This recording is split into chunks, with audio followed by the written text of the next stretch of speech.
buenas noches, noche de día 6 de agosto del 2026. Gracias que nos acompaña. Estamos en Heraldo Televisión, estamos en Referente de la Noche, estamos a través del canal 8 de Televisión Abierta en la Ciudad de México, Total Play en el 8, 151 de Easy, 606 Star TV, red social X @heraldo_televisión, red social X @heraldo de México.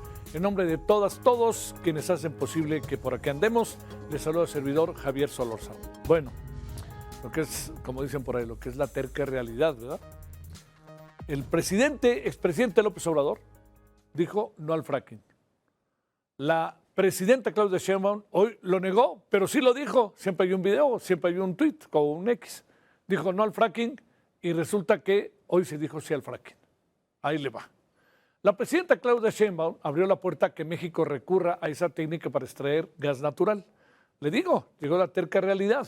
La clave es cómo vamos a hacer las cosas ahora, porque de la noche a la mañana no cambian los cuestionamientos que había respecto a esta estrategia para perforar y para sacar petróleo.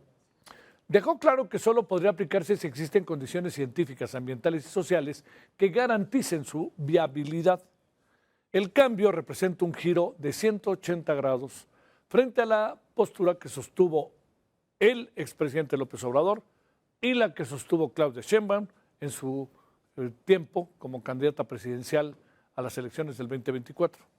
En aquella ocasión se comprometió a no respaldar la facturación hidráulica. La nueva postura estuvo acompañada del primer dictamen. Ahí viene lo bueno. Cuando se hacen las cosas así, todo adquiere lógica.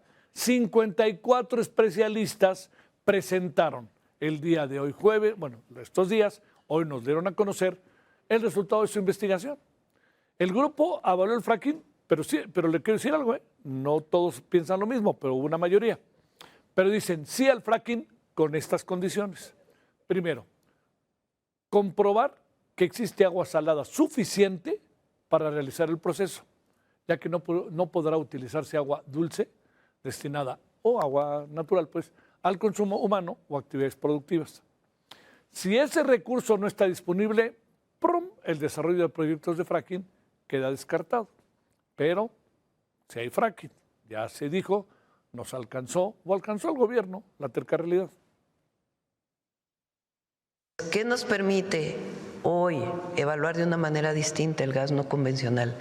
Que hace 15, que hace 10 años, pues que se han desarrollado nuevas tecnologías. ¿Lo vamos a hacer?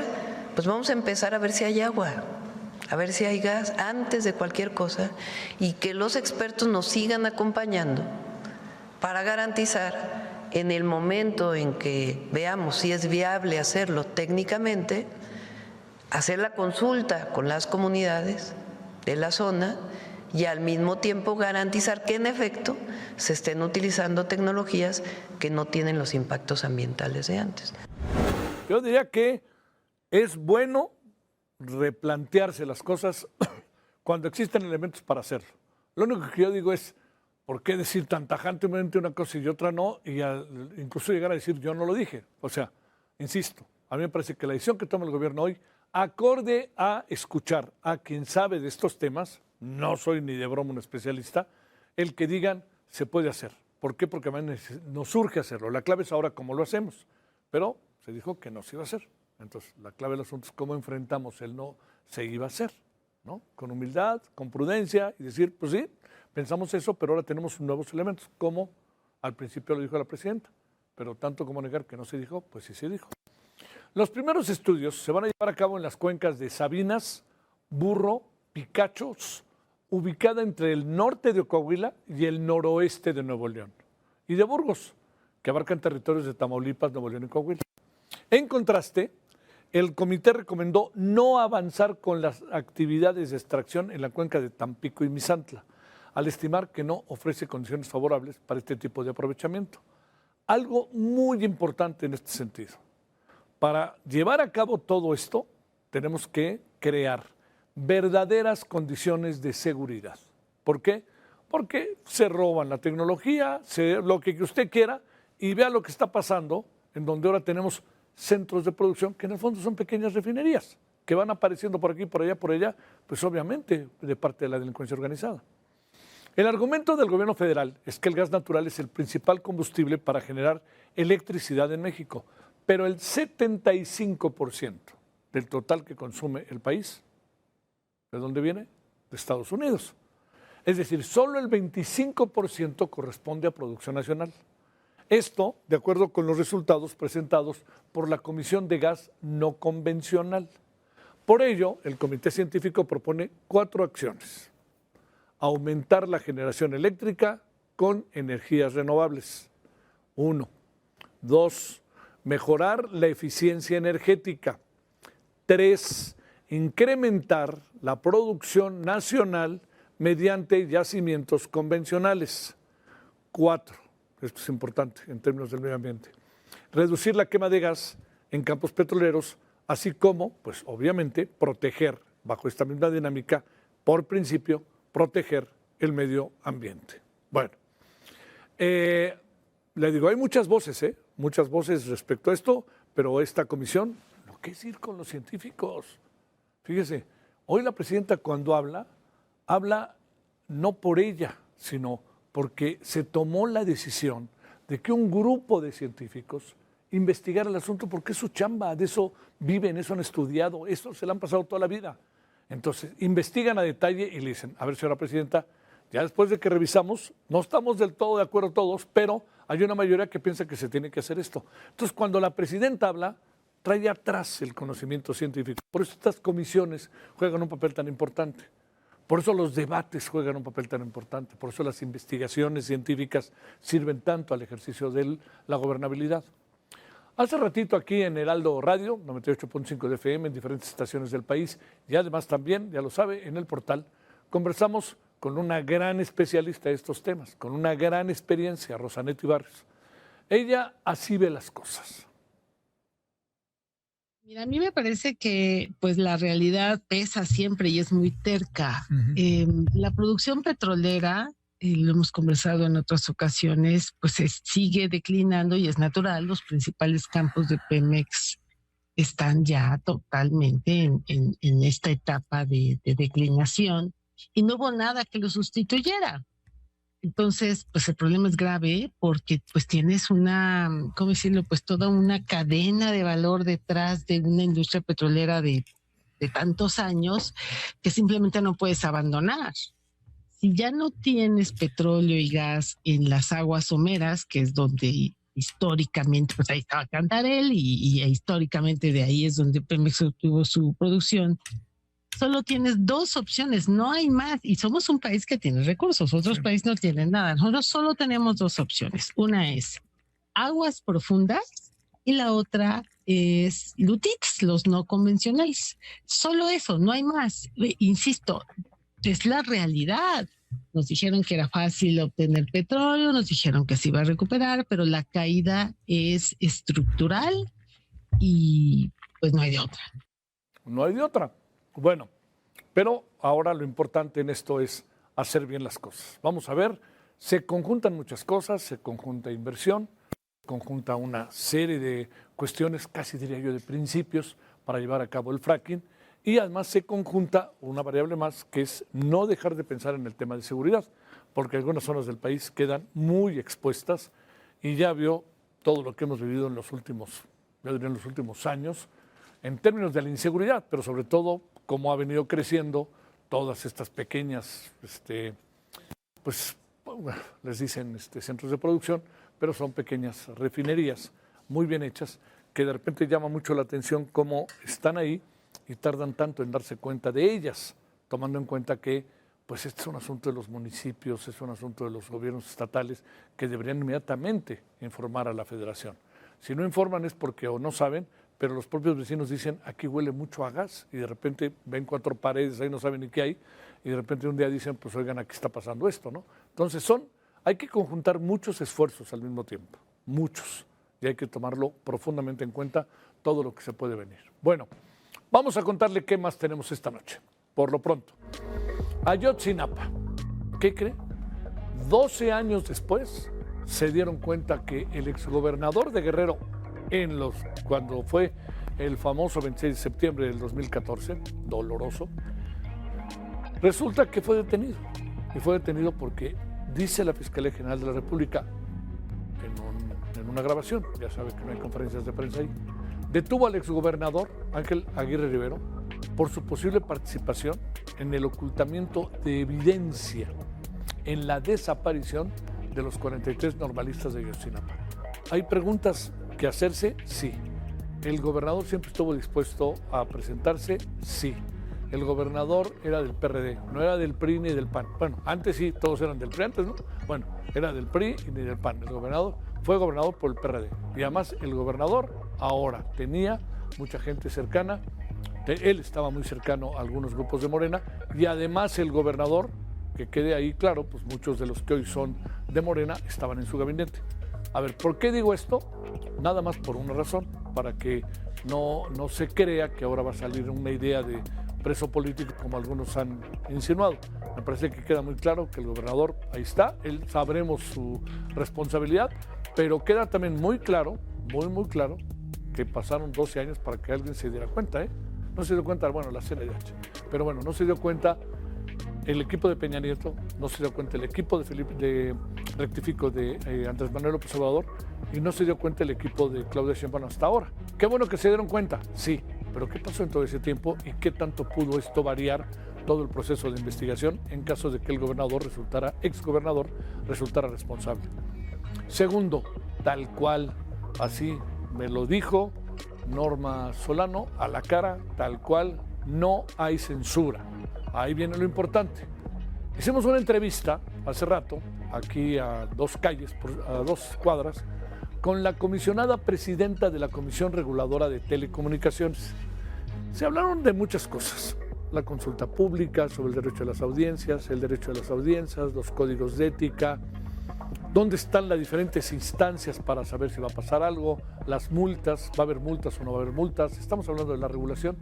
Y al final, la gran pregunta era esta, ¿no? Se la hice 2 veces. ¿No hay censura? Me dijo, no hay censura.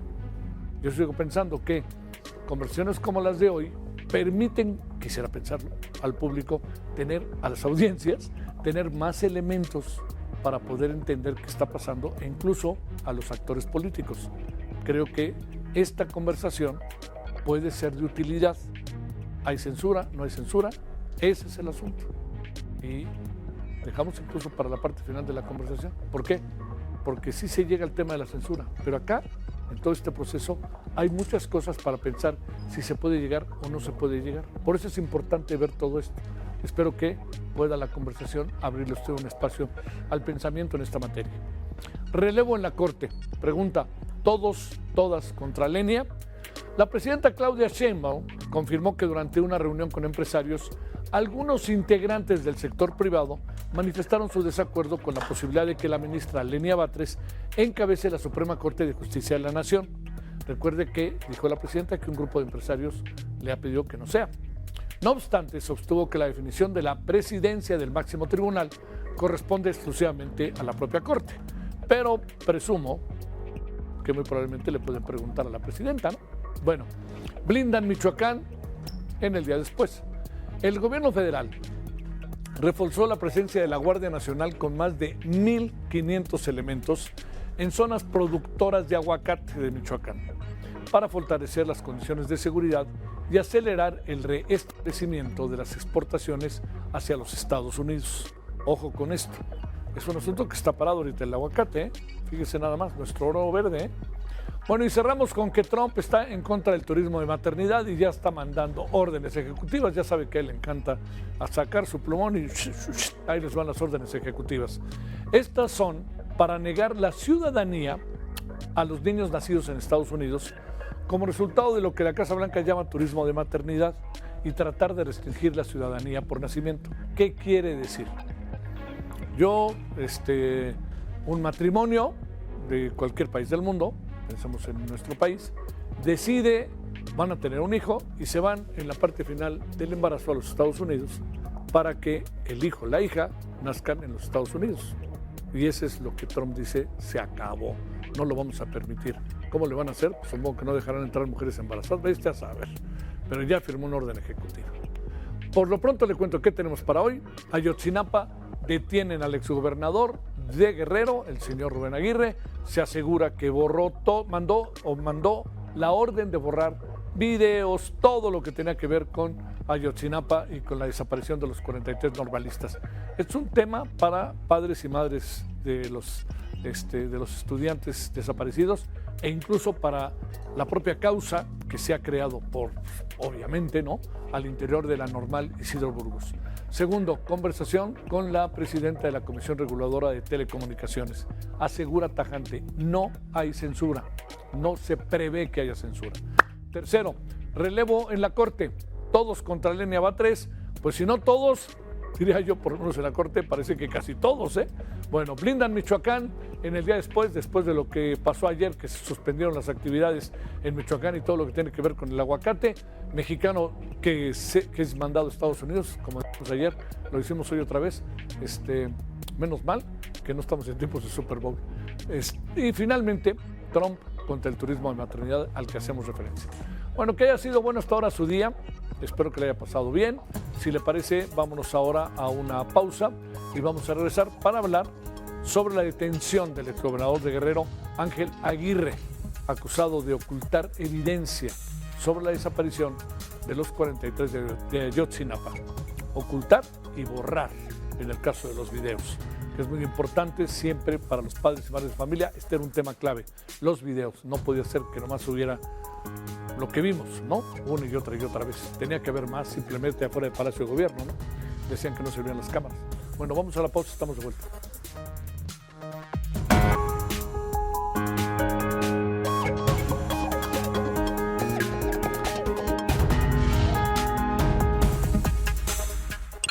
Señalar que Ángel N. ordenó en una reunión con mandos de primer nivel de su gobierno desaparecer cualquier evidencia relacionada con los hechos ocurridos en las inmediaciones del Palacio de Justicia en Iguala. Y quinto, la Fiscalía cuenta con elementos de prueba que acreditan que dicha instrucción de ocultamiento fue girada de manera directa por el entonces gobernador con la participación de servidores públicos estatales de alto nivel.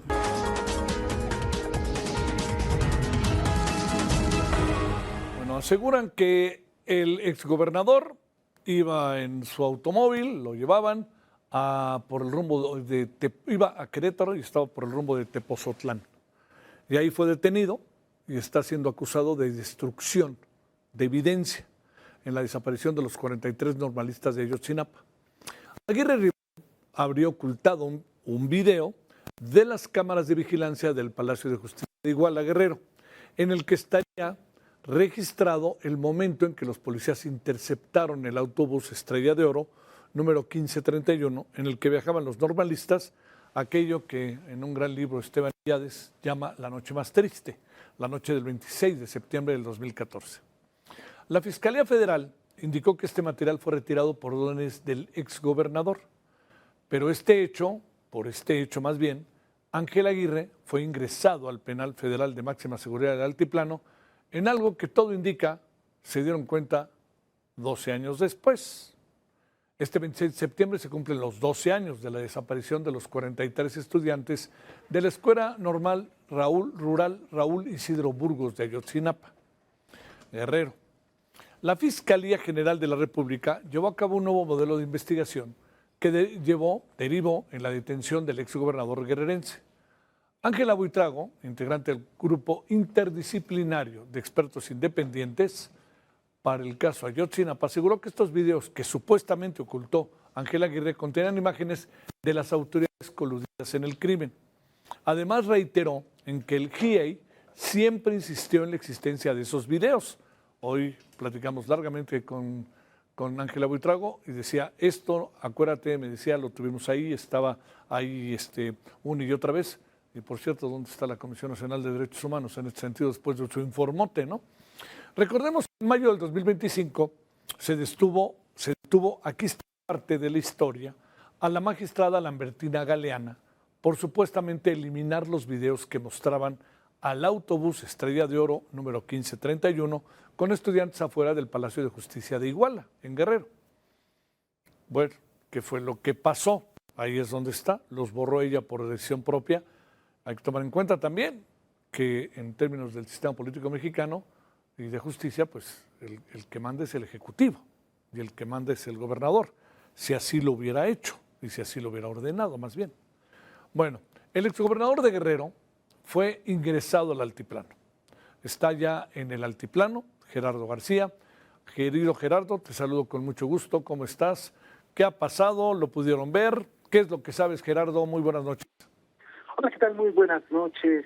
Saludarte y también a toda nuestra audiencia. Así es, el exgobernador de Guerrero, Ángel N., fue recluido en este penal del Altiplano, en Almoloya de Juárez, tras ser capturado, como bien lo indicas, en Tepozotlán, en el Estado de México, al ser señalado por supuestamente de esta destrucción de evidencias en el caso de la desaparición de los 43 normalistas de Ayotzinapa. Se trata del segundo exmandatario que es internado en dicho cerezo en menos de un mes luego del caso de el de Baja California. Estamos hablando de Ernesto N. por los delitos de delincuencia organizada y contrabando.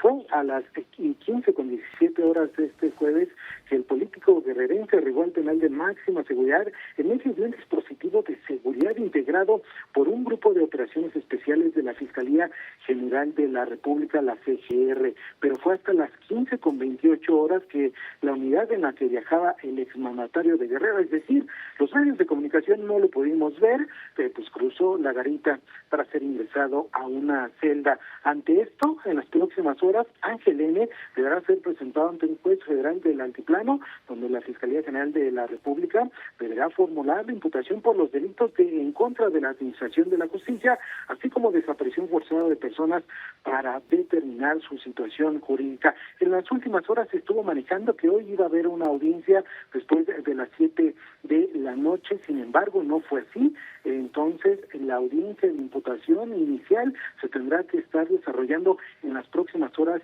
durante el viernes, ya sea en la mañana o en la tarde, y ahí ya el político guerrerense conocerá cuál es la situación por la que fue detenido, como bien lo indicas, en su traslado o cuando se trasladaba por carreteras por parte del Estado de México, y ante eso pues estaremos conociendo cuál será su situación jurídica. En esta audiencia se le tendrá que determinar si se le dicta la prisión preventiva, es decir, si sigue en el penal del Altiplano y posteriormente si es vinculado o no a proceso, y si procede, pues seguirá en esta celda de este penal de máxima seguridad a la espera de un juicio sobre estos hechos, como bien nos indicas, que ya datan de más de 10 años, Javier.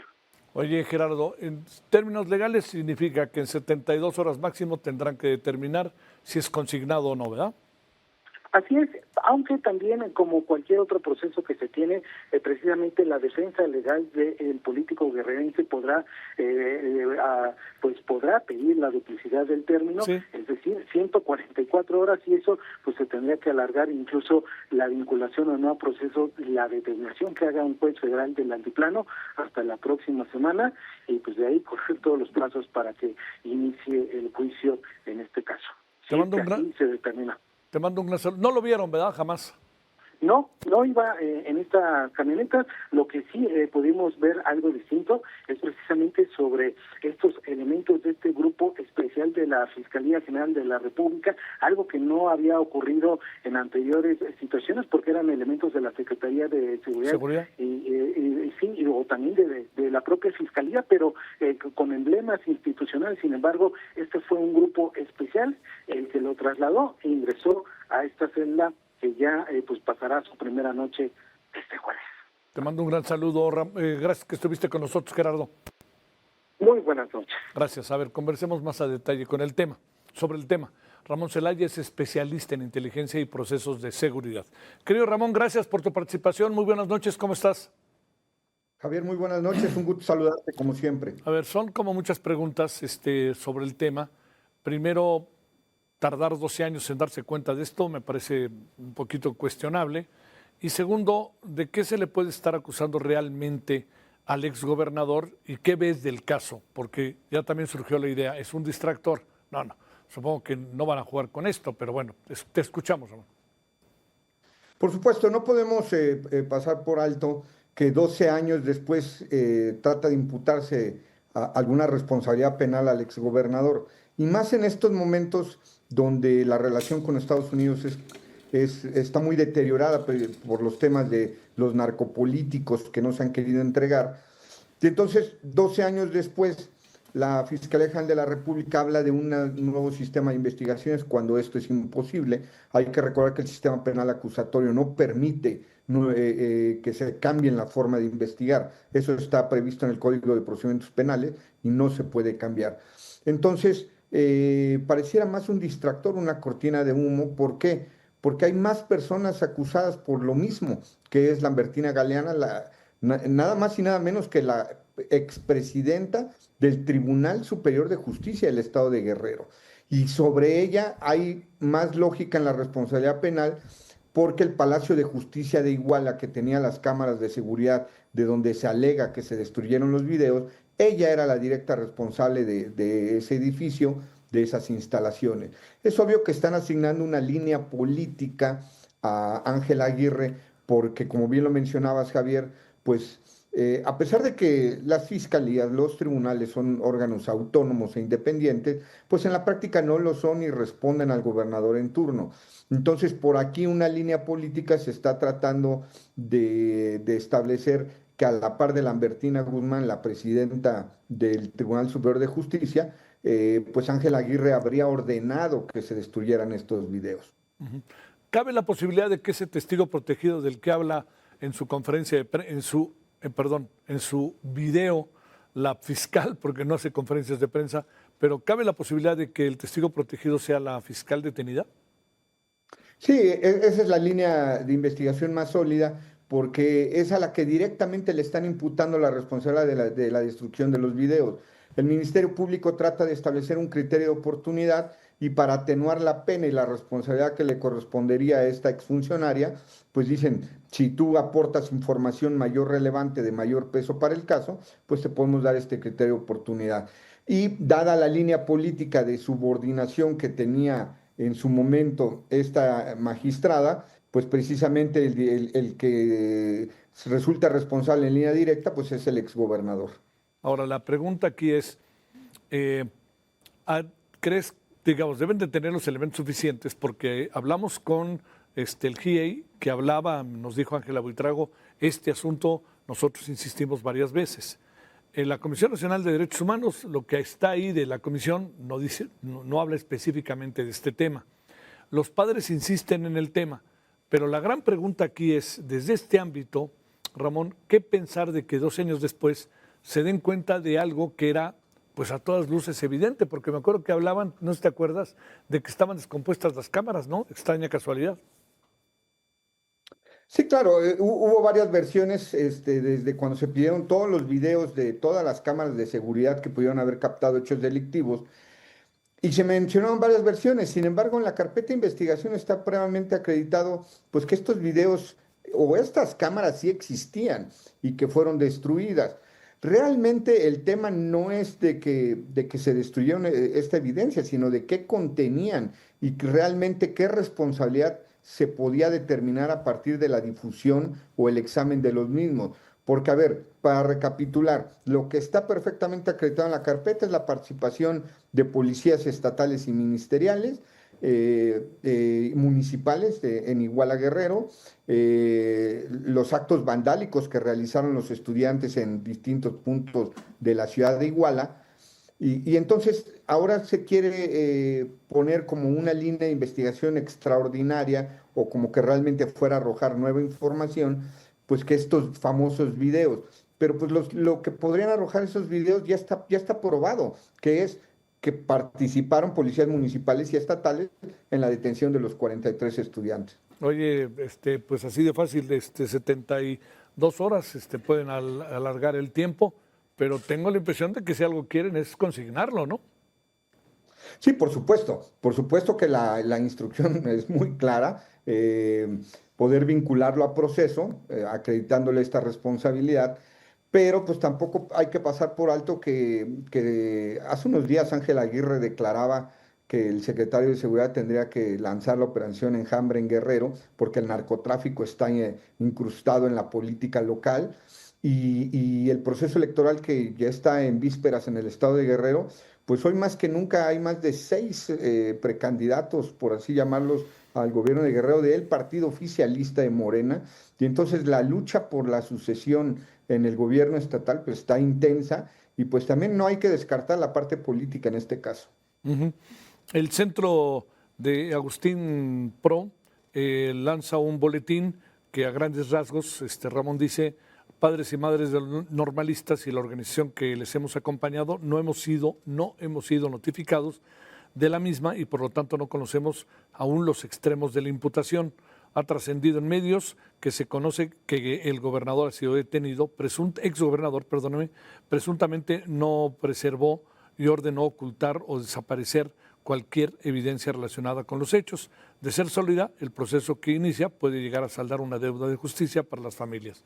Pero tiene la lógica, ¿no?, de lo que en este momento está pasando, sobre todo de organizaciones sociales que han estado muy cerca de los padres y madres de los estudiantes desaparecidos, ¿no, Ramón?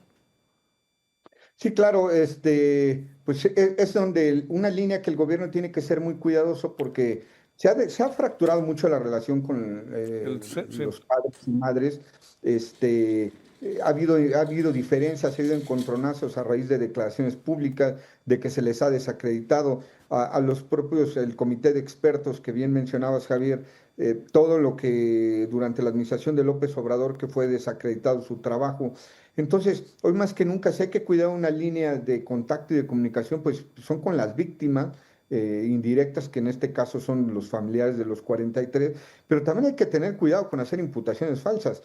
Otro tema político, hay que recordar que fue detenido Pedro Segura, un ex candidato al gobierno del estado de Guerrero, sí, acusado de narcotráfico, sí, y en las 72 horas del plazo constitucional fue liberado porque no había pruebas. Entonces, ahora vienen las 72 horas del plazo constitucional para Ángel Aguirre y hay que ver si se puede determinar aún en un carácter de cómplice o en un carácter de encubridor la destrucción de estos videos, porque él no tenía como gobernador constitucional obligación legal alguna o facultades para preservar estas evidencias. Al final del día, quien tiene esta participación pues es el Tribunal Superior de Justicia y la entonces Procuraduría de Justicia del Estado de Guerrero, que hay que recordar que también en su momento le fincaron responsabilidad penal al ex Procurador de Justicia del Estado y tampoco le pudieron acreditar nada. Entonces es un caso que por donde lo veamos no es sencillo y va a seguir enrareciéndose más, pues con estas líneas de investigación que, como bien lo decías, Javier, no son nuevas, ya pasaron 12 años y lo único que hacen es tratar de dar esperanza donde prácticamente ni el gobierno de Peña Nieto ni el de López Obrador pudieron dar una respuesta más allá de la famosa verdad histórica. Oye, a ver, una última cosa. ¿Puede el gobernador, en este caso, en su tiempo de gobernador, Ángel Aguirre, puede él determinar, decidir, mandar una determinación para que la Fiscalía lo borre, para que la Judicatura lo borre, para que lo borre quien lo tenga, es la Secretaría de Gobierno? ¿Él tiene esa atribución para hacerlo? No tiene ninguna atribución legal para hacer esto en su carácter de jefe del Ejecutivo, y más aún, el sentido común dicta que aunque lo tuviera no lo haría, porque automáticamente sin tener ninguna responsabilidad se estaría autoincriminando él solo al tratar de hacer un acto de esta naturaleza. Claro. Te mando un gran saludo, Ramón. Muchas gracias por tu tiempo. Que tengas buena noche. Gracias, Javier. Muy buenas noches. Y se abre otra vez la caja de Pandora. Bueno, vamos a hacer una pausa y vamos a regresar ahora con... conversamos hace rato con, le diría yo, pues, con quien encabeza la Comisión Reguladora de Telecomunicaciones, Norma Solano.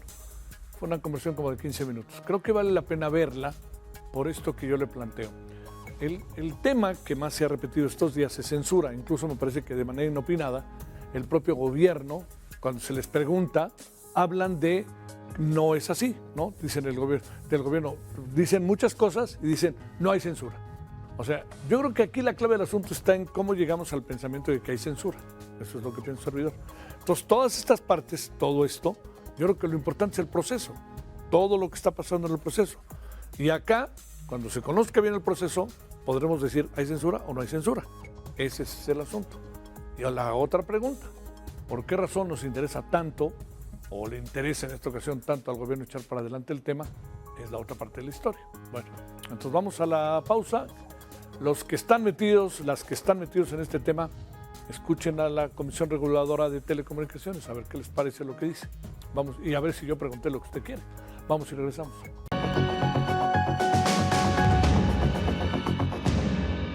Hola, ¿qué tal? Yo soy Daniela Cardona y vamos a revisar el informe de Seguridad Nacional. Comenzamos este resumen en el estado de Sinaloa, donde inhabilitaron un laboratorio de metanfetamina en el que recuperaron sustancias químicas para la elaboración de esta droga. La afectación a la delincuencia organizada asciende a 24 millones de pesos. Por otro lado, en Jalisco, Querétaro y Tlaxcala clausuraron 9 tomas clandestinas de combustible en el marco de la estrategia para combatir el robo de hidrocarburos. En tanto, en el Estado de México, municipio de Naucalpan, detuvieron a 8 personas con armas, droga y dispositivos celulares. En Metepec arrestaron a un sujeto identificado como el líder de una célula delictiva a quien le aseguraron cocaína y marihuana. Por otro lado, en Oaxaca, las autoridades capturaron a un hombre vinculado al homicidio de 2 funcionarios públicos en la entidad. En Baja California, aprendieron a 4 personas con armas, cargadores, cartuchos y un vehículo, esto durante un operativo realizado en Tecate. En Veracruz, catearon un inmueble ubicado en Fortín de las Flores. Detuvieron a una persona y decomisaron armas, cargadores y dosis de cristal. Hasta aquí el informe con base en datos del Gabinete de Seguridad.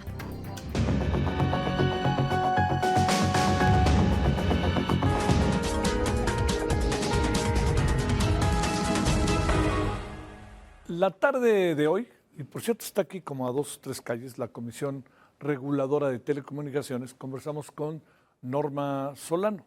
Norma Solano Rodríguez es la presidenta de la comisión. A ver, acerca de los lineamientos de los derechos de las audiencias, las regulaciones. A ver, ¿qué le parece? Conversamos esto de un tema que sabemos la importancia y la relevancia que tiene. Y esto es lo que ella dice, esto es lo que dice la comisión, que esto es muy importante, ¿eh? Esta es la forma en que se va presentando el proyecto y que se piensa instrumentar. A ver, ¿qué le parece?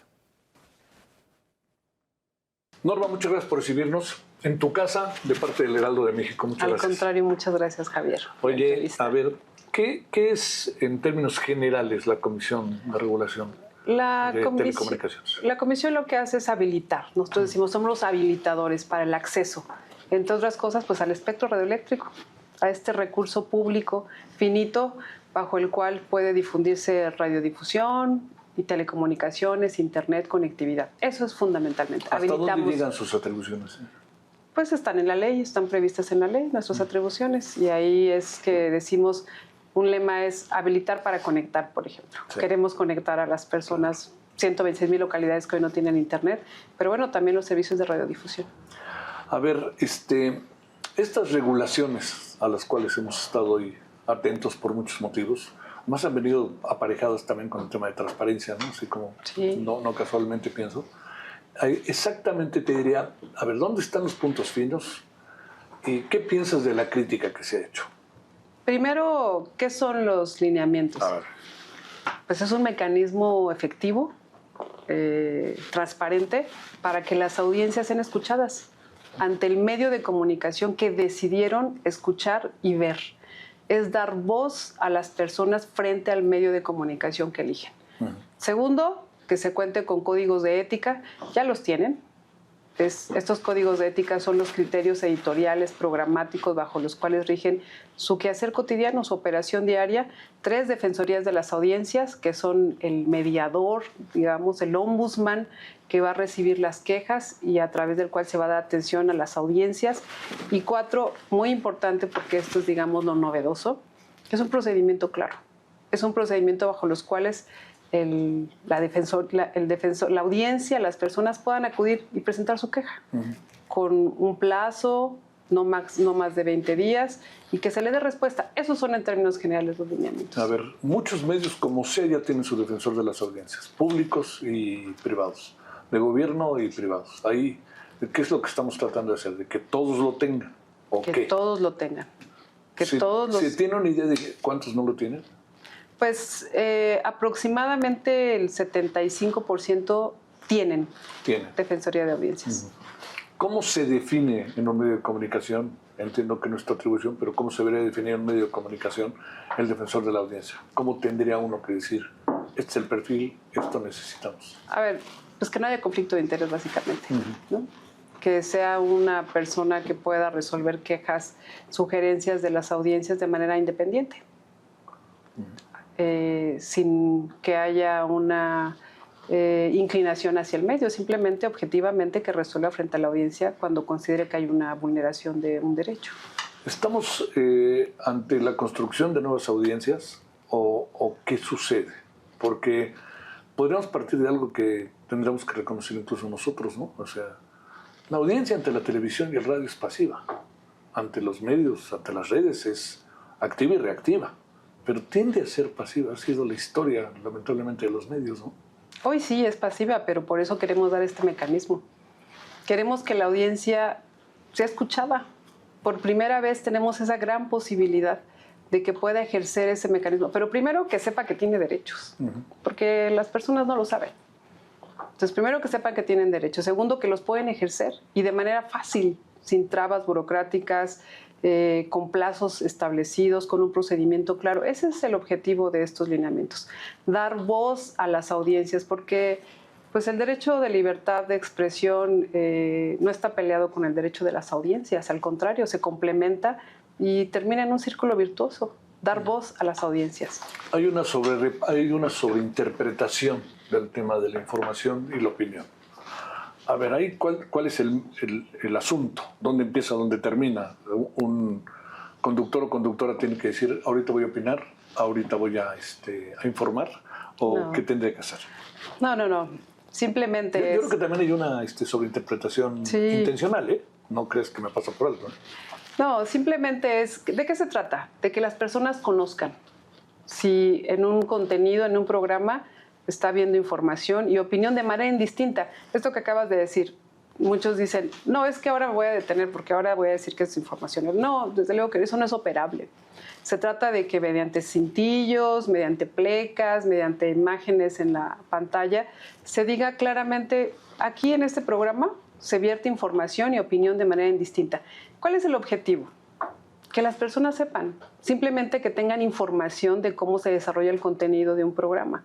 Por ejemplo, no solamente tiene que ver con opinión e información, sino que se sepa muy claramente cuando se está comercializando y no se considere que es un espacio de una información periodística, una investigación. Que las personas sepan con toda claridad que en ese programa se está incentivando a la comercialización, a la venta de bienes o servicios, por ejemplo. ¿Qué pasa con la publicidad en ese sentido? Que quede claro, es muy sencillo, una pleca, ¿no? Aquí hay publicidad. Es simplemente que en todo momento las personas sepan que si te ponen aquí un producto, no voy a decir ninguna marca, bueno, pues se está comercializando, no es que yo lo consuma. Esto sí. Que sepan, perdóname, que sepan que si en un programa con una entrevista con un dentista y dice una marca, que sepan que están comercializando esa marca. No que eso te va a blanquear los dientes y eso... A ver, recuerdo mucho lo que pasó con el Peña Nieto, ¿te acuerdas, no? Que se dijo mucho que en Televisa se hacía publicidad que se pasaba como información. A ver, aquí yo planteo, las empresas tienen que claramente establecer, este es un anuncio, los anuncios a veces son anuncios y queda claro que son anuncios. Eso no hay duda. No hay duda, pero esta parte que corresponde a lo que puede suceder en una entrevista, a ver, yo digo, tal producto, porque me acuerdo del producto, no porque lo esté anunciando. Sí, pero en el contenido debe estar muy claro que eso que te digo, que no están comercializando, que se está comercializando, no que es algo que yo consumo o que la investigación dice que este producto me va a ayudar a bajar de peso, ¿no? Por ejemplo. Es que las personas tengan información y ya las personas deciden. Sí, esa es la clave. En buena medida es cambiarle de canal o no cambiarle de canal. Es la independencia, la autonomía que tiene la audiencia. A ver, ¿quién va a decidir todo esto? Porque esta idea, hay una idea de que al final el gobierno mismo es el que va a calificar las cosas. ¿Es así o no es así? No, de ninguna manera. No, de ninguna manera. Yo creo que es uno de los grandes asuntos. No, pues ese es el tema que ahora se dice, que el gobierno no va a censurar. El regulador, la Comisión Reguladora de Telecomunicaciones, no va a regular contenidos. No va a decir qué sí o qué no se difunde. Eso lo establecen los medios en sus propios códigos de ética. Pero además ya lo hacen, Javier. Hoy los medios tienen criterios, principios, valores con el cual hacen su actuar y con el que contrastan la información que difunden, por ejemplo. Simplemente es que quede muy claro, estos son las medidas, los mecanismos para que yo contraste información que es veraz. Check, sí, lo hice. Y eso es un mecanismo de responder frente a sus audiencias. No es con el regulador, es frente a sus audiencias. Y además, como decimos, pues los medios se deben a sus audiencias. En su cotidianidad y en su día a día, pues esa es el propósito de un medio de comunicación, dar información veraz, dar información para que sepa la audiencia si es información, opinión, contenido o de publicidad. A eso se deben. El tema de las multas y de todo esto, a ver, que ha sido otro terreno, que si el 1% del total de la empresa, en fin, todas estas cosas. Ahí, a ver, ¿qué tendría que pasar para llegar hasta allá? No, pues tendría que pasar que ya una vez que se presenta una queja por parte de la audiencia, el medio no la atienda, el defensor no la atienda, después el medio no conteste, la recomendación no se emita, y si se emite el medio no la atienda, y luego venir a la comisión y nosotros como comisión revisar y seguir el mismo camino, hacer la recomendación, el exhorto de cumple. Es decir, tiene que pasar un trayecto con la defensoría, otro trayecto con la comisión, y ya si no tienes un defensor o si no emitiste tu código de ética, bueno, pues ya se inicia un procedimiento. Pero para que eso suceda necesitan al menos 3 cosas. Una, pues que haya una garantía de audiencia. Porque la comisión no es que dicen, no cumpliste con tu defensoría, entonces te pongo una multa. No, desde luego que no. Se inicia un procedimiento, se notifica, hay pruebas, hay alegatos, se cumple con todo un procedimiento de audiencia. Si ya después de eso se determina que hay elementos para que haya un incumplimiento, pues pasa al Pleno. Y el Pleno es un órgano colegiado técnico que delibera, que además sus deliberaciones son públicas, las hacemos públicas. Y 3, si un medio determina o considera que esa resolución no se apega a lo que espera, pues puede impugnarlas ante el Poder Judicial. Entonces tendrían que suceder que no atienda al defensor, que no atienda la recomendación de la comisión y que todavía en el proceso de audiencia no cumpla ante un procedimiento que se inicia. A ver, palabra importantísima en todo esto. Quizá también como una narrativa, lo reconozco, censura. No hay ningún espacio de censura. ¿No? Ninguno. O sea, al fin y al cabo, los medios en se autorregulan. Lo que te voy a decir, en un sentido se autorregulan. Los medios se autorregulan. De lo que se trata es de que los medios tengan el mecanismo habilitado para que las personas hagan valer sus derechos. Eso es todo. En la democracia, la libertad de expresión debe ser compatible con los derechos de las audiencias y eso es lo que nosotros estamos habilitando, que las personas sepan que tienen derechos, que las personas sepan que tienen un mecanismo para hacerlos valer y que las personas sepan que les van a atender, que a través del defensor que el propio medio designa, se les va a atender y se les va a resolver. Esa es la finalidad. Por primera vez, un mecanismo efectivo y eficiente por el que las personas sepan que se les va a dar respuesta. No solamente que se les da voz, sino que se les atiende. Esa es la finalidad. ¿Hasta dónde se extiende toda esta regulación? Entiendo que entramos directamente a la presidenta. Cuando le preguntaron, la presidenta dijo, no había pensado en los periódicos, pues ya aparece otras palabras que son muy importantes como derecho a réplica. Estos lineamientos son para radiodifusión. Para prensa está el derecho de réplica, esa la regula una ley especial y hasta allá no llegamos, porque además eso pasa por un procedimiento ante el Poder Judicial, en fin, es otra línea. Pero nosotros es radiodifusión y es nuevamente insistir, porque es importante. Los lineamientos son para las personas. Estos lineamientos, esta propuesta de regulación son para las personas. insistirlo, porque ese es el núcleo de esta conversación.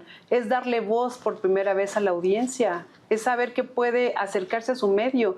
Es más, es construir esa relación entre el medio y las personas para que las personas puedan hacerlo valer y tengan una respuesta del medio que decidieron escuchar. Sí, que al fin y al cabo la autonomía y la independencia que tiene el público genérico. Esto es para medios privados. ¿Qué pasa con los medios públicos? Es ¿O para con los medios de gobierno? No, es para medios públicos y privados. Las reglas son para todos. Todos deben tener códigos de ética, todos deben tener defensorías de las audiencias y todos deben tener un mecanismo para recibir quejas, para atenderlas y para dar respuesta a sus audiencias. ¿Qué va a pasar con la mañanera cuando alguien le pida derecho a réplica? Pues la mañanera también se radiodifunde. Todos los medios por los que se radiodifunda pues van a tener que dar respuesta a las quejas que sus audiencias presenten. O sea, dicho de otra manera, yo no voy a tocar la puerta de Palacio Nacional, sino la de El Heraldo, porque en El Heraldo se dijo algo y tendrá que seguir el conducto. Tendrá que recibir el mismo procedimiento, porque al final quien difunde el contenido es quien tiene su defensoría de las audiencias y es quien recibe las quejas y es quien substancia el procedimiento y es quien hace la recomendación. A ver, esto está en debate y hemos tenido experiencias desiguales con los debates. Digamos, por un lado se invita al debate, pero al final se deciden las cosas. Aquí, ¿tú qué alcanzas a ver de este debate? Además, a sabiendas de que has pasado mucho tiempo en este tema, y diría yo otra cosa. Desde hace mucho tiempo es un tema que se discute en la sociedad, entre especialistas, académicos, partidos, el papel de los medios, en fin. Primero que el debate es bueno. Sí, por principio. Por principio. La regulación, queremos una mejor regulación, pues hay que escuchar a la sociedad, eso sin duda. Y hay un espacio para hacer las precisiones que se tengan que hacer, porque todo aquel espacio donde haya un dejo de interpretación de censura, pues hay que eliminarlo. Eso por principio. Porque no es así. Porque estos lineamientos no tienen absolutamente nada que ver con regular contenidos ni con determinar qué sí o qué no es verdadero. Entonces, primero, bienvenida la discusión, qué bueno, eso fortalecerá estos lineamientos y nos van a permitir recoger todas estas preocupaciones que hoy hay. Vamos a hacer las precisiones que se tengan que hacer, sin duda. Ahora, nuevamente recordar y reforzar, porque es lo diferente. ¿Ya se cuentan con códigos de ética? Sí. ¿Ya se cuentan con defensorías? Sí. Lo que hoy no hay es un procedimiento. Y ese va a ser un gran logro de esta regulación. Que haya reglas claras y que las personas sepan que pueden acceder a este mecanismo y que su medio les va a contestar, su medio los va a atender, los va a escuchar. Es este círculo virtuoso del que ya comentaba, libertad de expresión, sí, derechos de las audiencias, sí, esta derecho a la información. Derecho a la información, sí, y cerremos el círculo, no se excluyen, al contrario, se complementan y nosotros creemos que vamos a avanzar muy bien en este proceso, vamos a salir con una regulación que sea operable, que sea de utilidad para las personas y que se harán las precisiones sin duda. ¿Qué esperas para cerrar si la programación de radio y televisión, un 70% a nivel nacional, es, diría yo, de entretenimiento, diversión, deportes, un 30%, ¿no? ¿Será? Más o menos, noticias, opinión, etcétera. ¿Qué esperan de lo primero en cuanto a opinión, de programas de variedades, la casa de no sé quién? Por eso etcétera? Decimos que los medios contesten a sus audiencias. Esa es la idea. Nosotros no nos vamos a meter a contenidos. Eso es importante recalcarlo. Pero sí queremos, y ahí sí vamos a revisar, a supervisar, que el mecanismo se cumpla.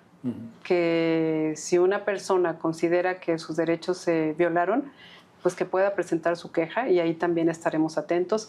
Que le dé curso la Defensoría, también estaremos en esa supervisión y que se le dé respuesta, también estaremos en esa supervisión. Los contenidos están a cargo de los medios. Ellos establecen sus criterios, ellos responden frente a sus audiencias, ellos establecen sus códigos de ética y esa es la función de la comisión, vigilar, supervisar y acompañar para que el mecanismo sea efectivo, sea eficiente. Casi todos tienen sus códigos de ética, habrá quien no los tenga. Casi todos. Casi todos tienen defensores de audiencia, habrá quien no los tenga. Esto quiere decir que, nomás echa a andar esto, todos tienen que registrar el código de ética, el derecho la Defensoría de las Audiencias, etcétera? ¿O hay qué vas pensando que puede pasar? No. Una vez que se apruebe esto, se publica en el Diario Oficial de la Federación y hay plazos para que todas las concesionarias, todos los medios registren sus códigos de ética, registren sus defensorías y habiliten el mecanismo. Que insisto, tienes razón, la mayoría tiene códigos de ética, la mayoría tiene sus defensorías, pero lo que no hay hoy es el procedimiento para hacer valer estos derechos. Déjame cerrar otra vez con la palabra maldita. Censura. Dinos algo para cerrar. No hay censura, de ninguna manera. Hay libertad de expresión plena, hay libertad editorial, sí hay derechos de las audiencias y estas no se excluyen, se complementan. Cerremos el círculo virtuoso, Javier. Norma, gracias. No, al contrario. Muchas gracias. Los indicadores financieros presentados por Value.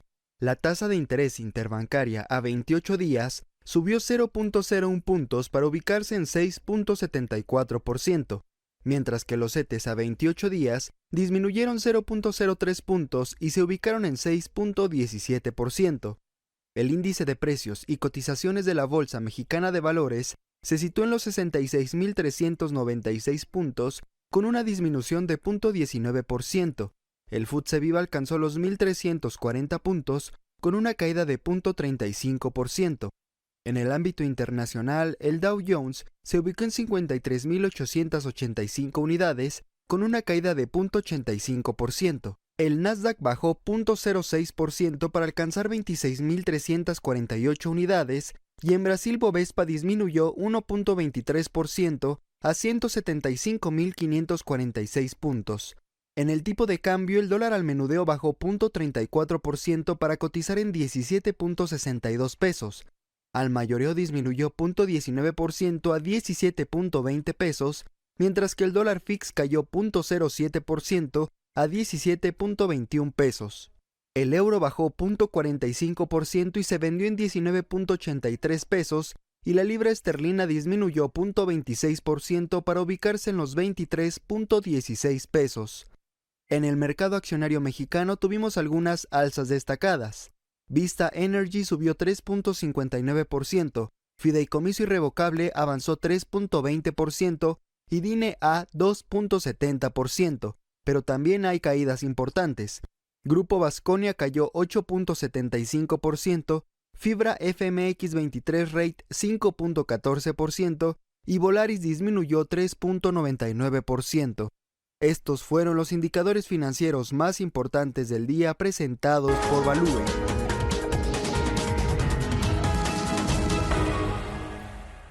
El relevo en la Corte tiene, es decir, quién va a ser el próximo presidenta de la Corte, tiene dos interpretaciones de cómo se define. En teoría, sería para Lenia Batres, porque tras los cambios en la reforma judicial fue quien tuvo más votos después de Hugo Aguilar. Hugo Aguilar fue el primero, ahora será el turno de Lenia Batres. Sin embargo, los artículos 94 y 97 generan una contradicción legal sobre la presidencia de la Suprema Corte.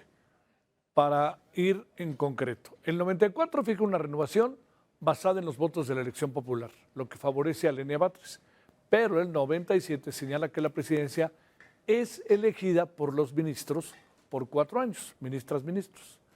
Y el vacío coloca a Yasmín Esquivel como una posible alternativa.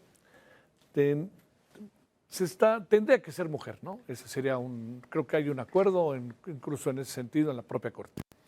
La decisión final se debe tomar en agosto del 27. Podría recaer en los propios integrantes del Pleno Ministerial previo a la conclusión del mandato del actual presidente Hugo Aguilar Ortiz. Hugo Aguilar se debe de ir el 1 de septiembre del 2027. Déjeme decirle que la presidenta Sheinbaum admitió ayer que existe inquietud en el sector empresarial por la presidencia de la Corte. El sector privado expresó dudas sobre la ministra Lenia Batres de que ella fuera quien presidiera el máximo tribunal, independientemente de las condiciones legales al respecto o de los acuerdos que haya.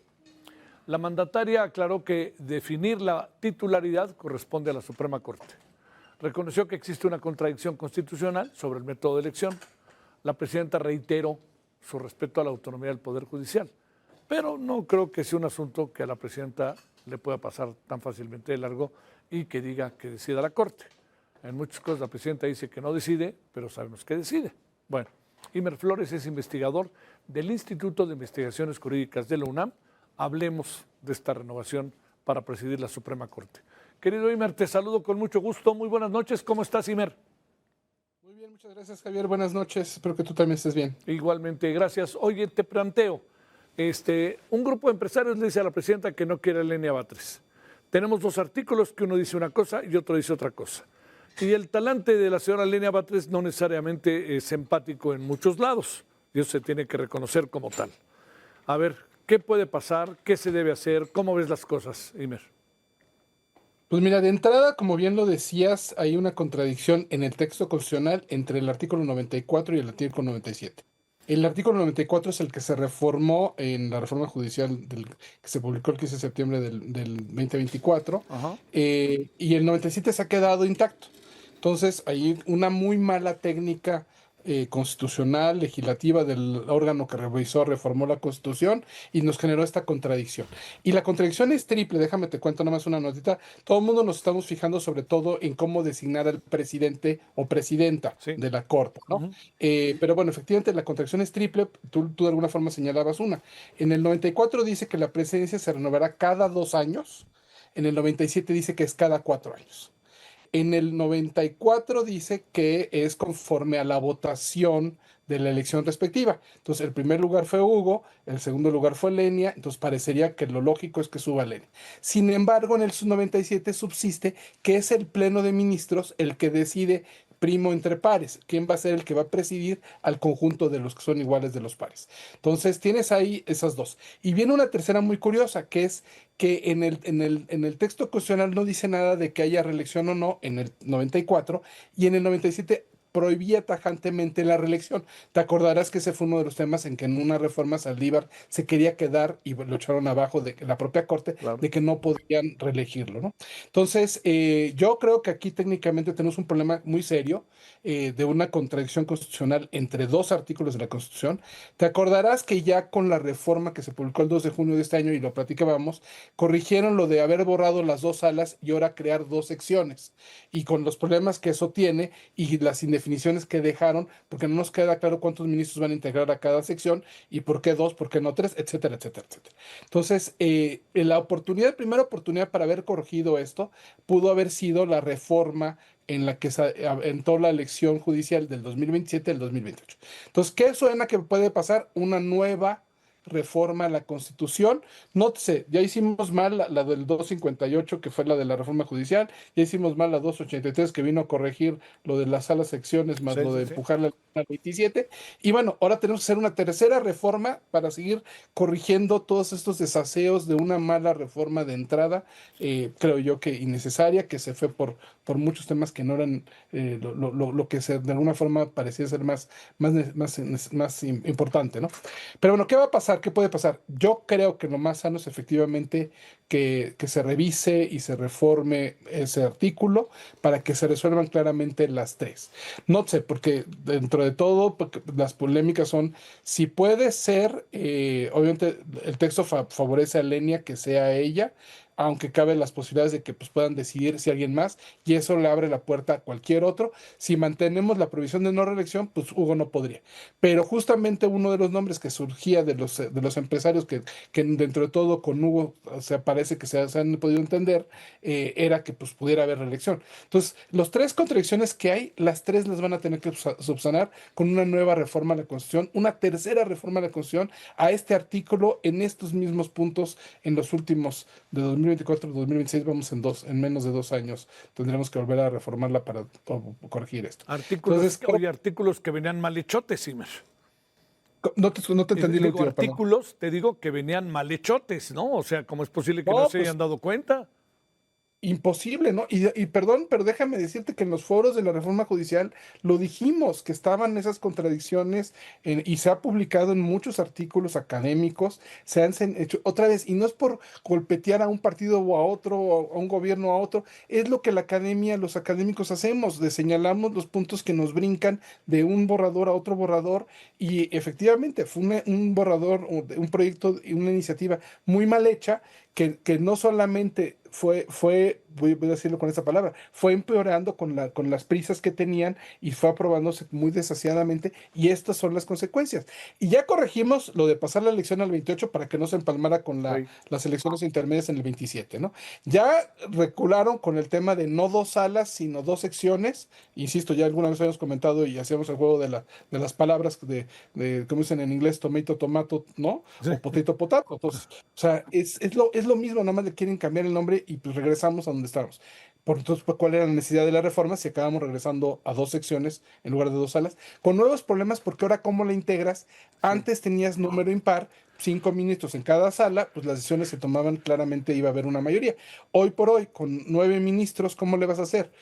¿Salas de 4? ¿Salas de 3? ¿Y qué va a pasar con los otros 3 ministros? Claro. ¿O salas con las que el presidente de la Corte decide de un lado y del otro y va corriendo de una sala a la otra? Digo, ya llamadas secciones. Entonces, sigue habiendo mucho desaseo y sí creo que necesitaremos tomar muy en serio la Constitución. Es la carta magna, es la carta fundamental, de ahí sigue todo el sistema jurídico. Y si tenemos este nivel de problemas de interpretación, digo, ni siquiera es de interpretación, de 2 artículos que nos llevan a 2 interpretaciones contradictorias, y en los 2 artículos, además, digo, con 3 niveles de problema diferentes.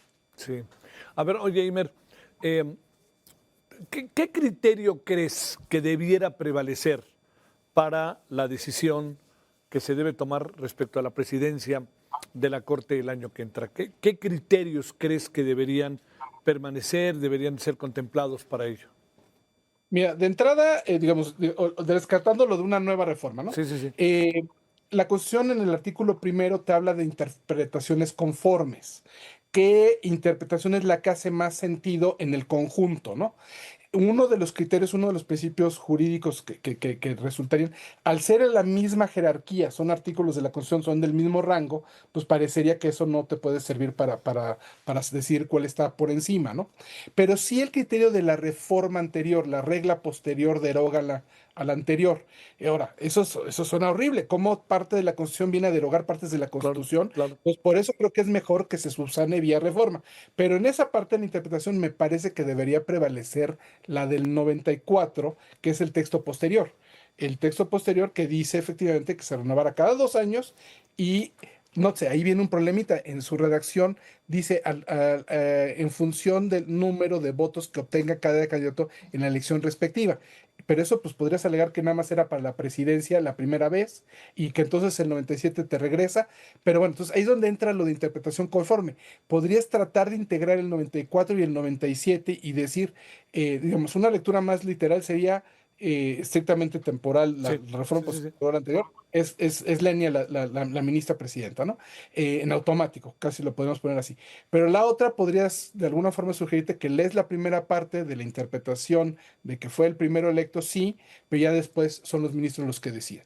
Pero de todos modos, insisto, tienes los problemas de los 2 y los 4 años. Entonces, se van a renovar, del primero nada más era electo por 2 años y los demás ya van a durar 4 años y se van a elegir entre ellos. Entonces, sí, de todas, creo que lo estrictamente correcto, lo técnicamente jurídico, constitucional, es una nueva reforma para hacer estas subsanaciones que hacen falta. Pero si no, me parecería que sigue habiendo la tensión. Por una parte, una lectura muy literal te daría la idea de que debería ser Lenia, pero cabe esa sensación de que entrar el otro artículo a complementarlo por esta idea de las interpretaciones conformes. Tienes que integrar los 2 artículos, ¿no? Oye, y hay factores externos para cerrar. Y mira, ese factor externo es lo que le habrían dicho los empresarios a la presidenta, que es un factor a considerar para la propia Corte. Y segundo, que no necesariamente la Corte, los integrantes de la Corte, quisiera, por lo que se alcanza a apreciar, estarían votando para que Lenia fuera la presidenta. Son 2 factores externos que entiendo que van más allá de cualquier cosa, pero la ley es la ley. Entonces, de esta parte, ¿qué impresión tienes, Iber? No, pues a ver, digamos, en los clásicos, Lassalle decía que la Constitución era la suma de los factores reales del poder. Entonces, la estructura formal, la división tripartita, el ejecutivo, legislativo, judicial, pero a eso también tienes que tomarle la sociedad, la comunidad, qué le gusta, qué no le gusta a la comunidad y qué ve bien y qué ve mal la sociedad. Entonces, sí creo que es una presión legítima de la sociedad, de un sector de la sociedad, que ve que hay un texto contradictorio y que sería bueno que tuviéramos una mejor certeza de qué va a pasar. Entonces, digamos, yo creo que ahí habría que revisar, ¿no? Y que sí, de alguna forma, pues aprovechen para hacer una buena revisión de estos artículos, de toda esta problemática. Y te insisto, creo que es una cuestión de tomar decisiones. ¿Queremos que la presidencia sea estrictamente conforme a la votación o que el primer presidente sea conforme a la votación? Los demás ya sean conforme ellos mismos decidan en esa composición, en esa integración, porque eventualmente vas a tener el problema cuando se vengan a renovar una próxima elección Entonces, yo ya perdí mi lugar, ya no fui presidente porque ya vino una nueva elección y volvemos a empezar, ¿no? Entonces, creo que sí valdría la pena porque efectivamente no pensaron todos estos detalles. Sí creo que no tuvieron esa visión para poder prever que iba a haber varios conflictos. Y bueno, entonces yo creo que de todas me suena que una reforma es pertinente para aclarar bien cómo deben quedar estos tres temas. Más allá de quien estemos hablando en lo particular, yo creo que eso también habría que despresurizarlo un poco. No es por beneficiar o no a uno o al otro, sino para que tengamos una clara regla que nos dé certeza y seguridad a todos, a los propios ministros, ministras, y que sean, ya veremos, lo que determine el Congreso, ¿no? Y el órgano revisor de la Constitución. Si es que sea entre ellos que decidan, si la primera es la electa y luego las demás son entre ellos, siempre es entre ellos, o efectivamente una prelación estricta, pero tienen que uniformar los dos artículos. No podemos seguir con dos textos completamente contradictorios. Te mando un gran saludo, Imer, que tengas buena noche. Igualmente, seguimos en contacto. Gracias. Muchas gracias. Gracias por tu tiempo. Gracias, aprecio que siempre compartes tus cámaras y micrófonos. Gracias, Imer, que te vaya bien. Bueno, le presentamos Igualmente, un resumen con lo más relevante hasta el momento. Marco Rubio, secretario de Estado norteamericano, acusó al gobierno de Cuba por patrocinar el terrorismo y espiar a Estados Unidos, además de armar a radicales de izquierda con ideas marxistas. El funcionario estadounidense advirtió sanciones a quien ponga en riesgo la seguridad de los ciudadanos. Raquel Serúrzmeke, subsecretaria de América Latina y el Caribe, irá a la toma de posesión de Abelardo de las Priella, presidente de Colombia. La Secretaría de Relaciones Exteriores precisó que la funcionaria extenderá a nombre de la presidenta Claudia Sheinbaum sus felicitaciones y por seguir con el fortalecimiento de la relación bilateral. Detuvieron a 5 personas dedicadas al fraude en la Ciudad de México. Autoridades capitalinas y la Fiscalía General de la República desmantelaron a esta célula delictiva que obtuvo 40 millones de pesos engañando a sus víctimas. Ofrecían premios para recopilar sus datos bancarios y vaciar cuentas. Daniel Padilla, Heraldo Media Group. Hay momentos para aprovechar y este es uno de ellos. Estrena un Chevrolet Aveo Hatchback 2026 desde 238,100 pesos con 40 meses sin intereses y sin comisión por apertura. Porque este verano es tuyo para explorar, descubrir y visitar nuevos destinos. Chevrolet Aveo Hatchback te acompaña con todo lo que necesitas. Pantalla táctil de 8 pulgadas, smartphone integration, 6 bolsas de aire y cámara de reversa. Si lo que buscas es estilo, comodidad y tecnología, el gran verano Chevrolet es tuyo. Visita a tu distribuidor autorizado Chevrolet y agenda tu prueba de manejo. Consulta términos y condiciones en chevrolet.com.mx. Aveo Hatchback.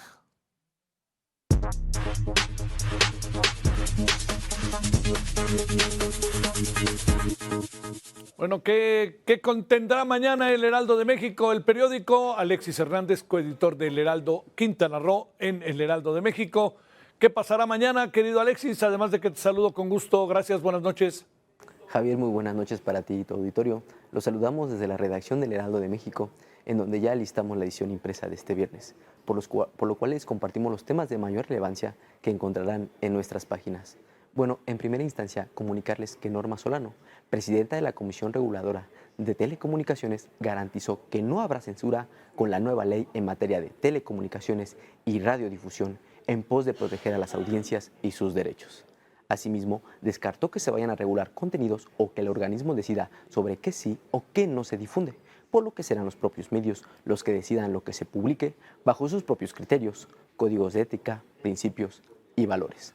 Ahora nos trasladamos a Michoacán, en donde la defensa desplegó 1.557 elementos para reforzar las acciones de seguridad en municipios productores de aguacate y zonas consideradas estratégicas para la actividad agrícola y comercial. La presidenta Claudia Sheinbaum informó que este plan tiene como objetivo reanudar lo antes posible las inspecciones sanitarias que permitan la exportación de aguacate al mercado de Estados Unidos, suspendidas el pasado miércoles por dicho país. Por otro lado, tuvimos la visita del piloto mexicano Noé León, de Grupo Andrade y Heraldo Media Group, quien ganó el Gran Premio de Hungría de la Fórmula 2. El joven, de 21 años, de la escudería Alessandro Racing, agradeció el apoyo que ha recibido por parte de esta casa editorial y dijo que hoy por hoy se siente un piloto más maduro, siendo uno de sus principales objetivos llegar a la Fórmula 1.